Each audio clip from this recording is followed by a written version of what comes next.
musibah dapat menimpa siapa saja dan kapan saja. Namun belum tentu semua orang yang mengalami kecelakaan dapat selamat.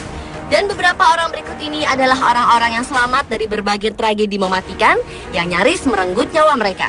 Mungkin bagi manusia, keselamatan yang mereka terima adalah sebuah keberuntungan.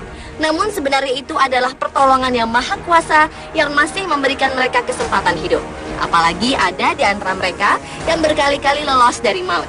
Bahkan yang luar biasa, ada yang justru sembuh dari penyakitnya karena mengalami tragedi mematikan. Berikut 7 kisah orang yang selamat dari tragedi versi on spot.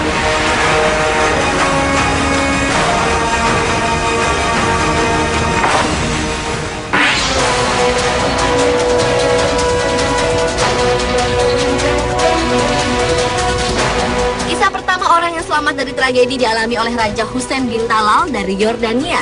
Ia 12 kali selamat dari upaya pembunuhan, terutama selama tahun 1950-an hingga 1960-an, dan pernah diselamatkan oleh medali di seragamnya. Usaha pertama terjadi pada tahun 1951 saat Raja Hussein dan kakeknya Raja Abdullah sedang berjalan ke masjid untuk sholat Jumat. Sebuah organisasi ekstrim Palestina menembaki mereka hingga Raja Abdullah tewas. Namun Raja Hussein selamat. 15 tahun kemudian Raja Hussein berhasil menemukan penembak tersebut. Tetapi si penembak sempat mengalihkan senjata ke pangeran muda itu.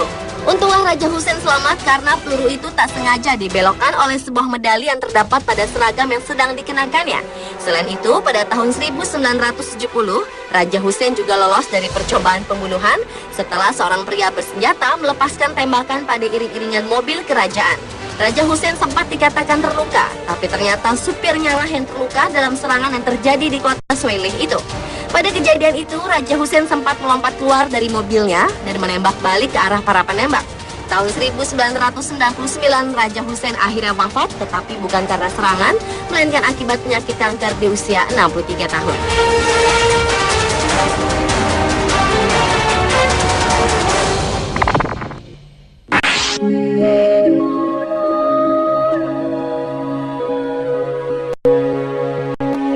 Berikutnya adalah kisah seorang anak kecil berusia 4 tahun yang selamat pada peristiwa kecelakaan pesawat paling mematikan dalam sejarah penerbangan Amerika Serikat.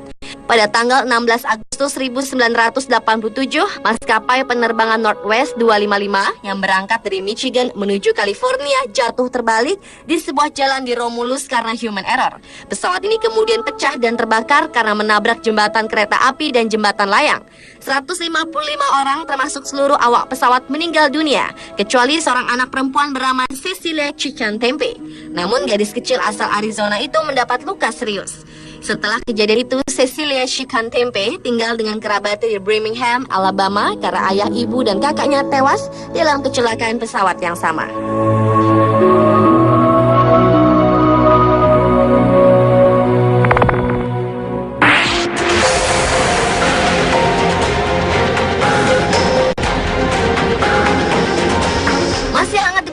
Tragedi penembakan di Aurora, Colorado, Amerika Serikat saat pemutaran perdana film terbaru Batman The Dark Knight Rises. Dengan membabi buta, pelaku yang bernama James Holmes menembaki seisi teater. Salah satu korban yang tertembak bernama Petra Anderson. Gadis berusia 22 tahun itu mengalami 3 tembakan, yaitu di tangan, mengenai hidungnya, dan menembus ke otaknya.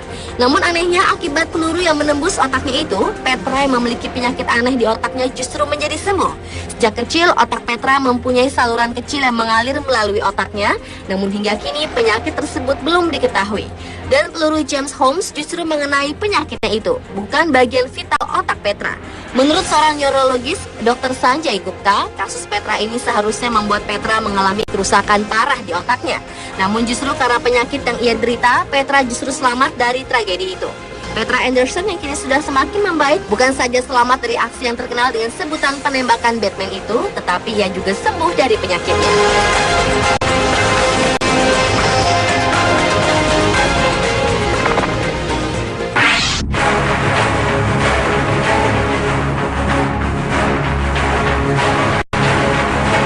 Seorang pelari maraton asal Maroko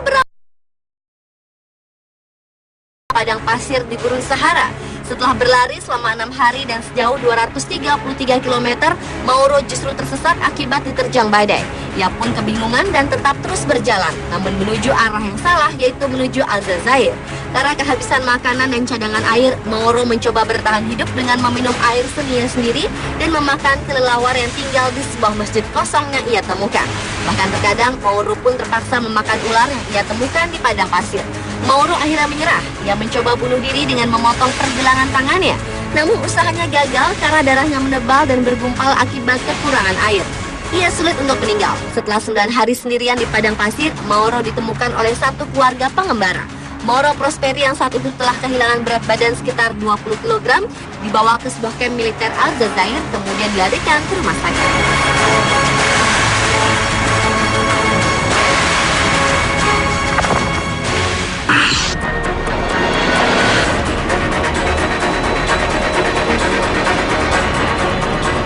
Selanjutnya adalah kisah yang dialami Joe Simpson, pendaki asal Inggris.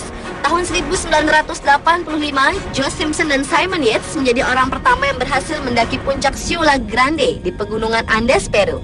Namun tragedi terjadi saat kedua pendaki itu melakukan perjalanan turun. Joe terjatuh ke jurang es sejauh lebih dari 30 meter hingga kakinya patah. Sang partner Simon Yates berusaha menolong dengan melemparkan tali. Tetapi karena hari semakin gelap dan badai salju menghadang, Simon yang mengira Joe telah tewas pergi meninggalkan Joe yang tergantung tak berdaya di atas jurang. Ajaibnya dengan susah payah, Joe menghabiskan waktu 3 hari untuk naik dan kemudian merangkak kembali ke kemah utama.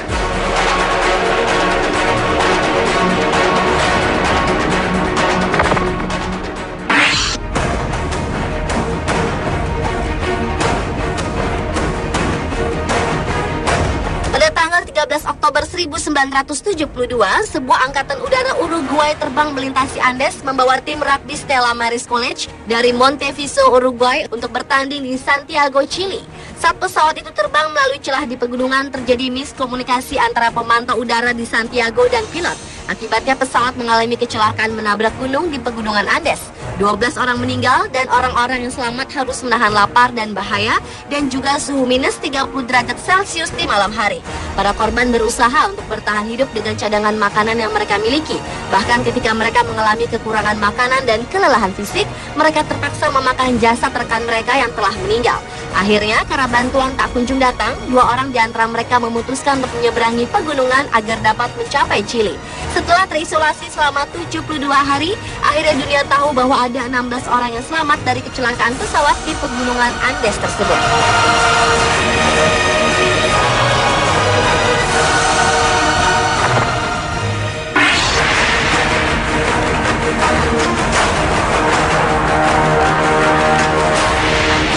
September 2008, seorang tunawisma berusia 46 tahun bernama Robert Evans ditabrak lari oleh sebuah mobil. Baru saja keluar dari rumah sakit, nasib malang lagi-lagi menghampirinya ketika sedang berjalan keluar dari rumah sakit menuju perkemahan dan melewati jembatan rel. Dirinya terlempar dari jembatan kereta api yang sempit ke dalam sungai saat kereta api sedang melaju. Dalam kurun waktu 7 jam, Robert selamat dari kecelakaan kedua. Menurut polisi, Robert ditabrak oleh tangga kereta api yang terletak di samping kereta karena jembatan kereta api tersebut hanya cukup untuk menampung rel kereta api dan tidak untuk para pejalan kaki atau lalu lintas lainnya.